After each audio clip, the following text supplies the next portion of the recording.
Welcome to our webinar, the seventh one in our Project Management Fundamentals series. This one focuses on communication planning and preparing a basic communication plan for a project. My name is Tracy Abel and I am the Director at Developmental Training Academy. So, communication is an essential part of planning and executing a project effectively. Within a project team, you might find that members have differing abilities when it comes to communication. I'm quite passionate about the understanding of communication in a project, as many smaller businesses and smaller projects don't include enough work on communication planning. What happens if something goes wrong? Who do you talk to? Who do you follow up with? Who do you have to get permission from if changes occur? All of these things are part of the communication planning and should be addressed formally when it comes to planning a project. So what is communication? According to the Organizational Behavior book, Core Concepts and Applications, communication is the process by which entities exchange information and establish a common understanding. That definition does make communication sound like a very simple process. People should be able to enact and master it quite easily, when it's actually subject to many influences that can negatively affect the process. Communication is a very complex process, and the more you understand it, the more effective you will be at it. So let's have a look at the very simple communication process depicted on our screen. You have a sender and a receiver. There could be multiple receivers for a message. A message is the thing, the information piece that is being sent. Now, when the sender prepares that message, they encode it using their own terminology, their own experience and knowledge, their own use of technology, and so on. Then the receiver has to decode it, and they base the decoding based on their own experience and knowledge and skills and so on.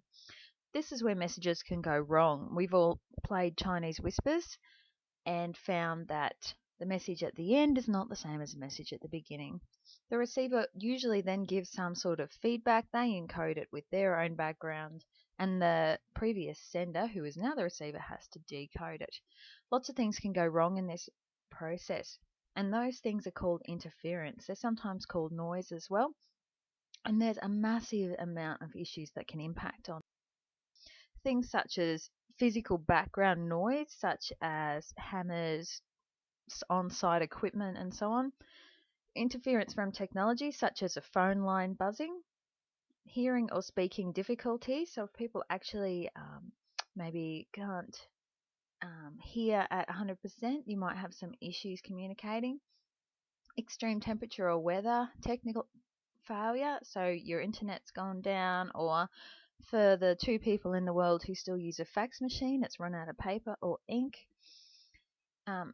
Issues with remote location, so you actually cannot get to technology, your phones don't work, and so on. Incomplete documentation, so people half completing reports, information not getting to where it needs to go to. Learning styles, so are people visual learners or do they learn by hearing? Personality conflicts, their attitude towards work or others, behavioural issues, alcohol and medication, the influence of those things can be quite significant. There are other problems outside of the communication situation, such as people's home life, an accident they had on the way to work, family issues, legal issues, other jobs that they hold, and other things such as medical problems which could impact on the whole communication process. So to protect the project from the uncertainty of poor or failed communication, what you do is create a communication plan. Communication plan provides everyone who is working on the project with a process of when and how to communicate.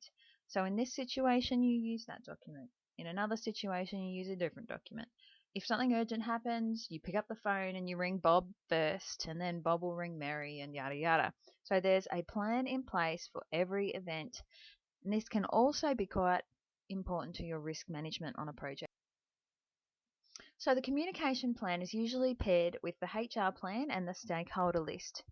This is important as the HR plan and the stakeholder list both include important information about the contact details of key people and the businesses involved in the project.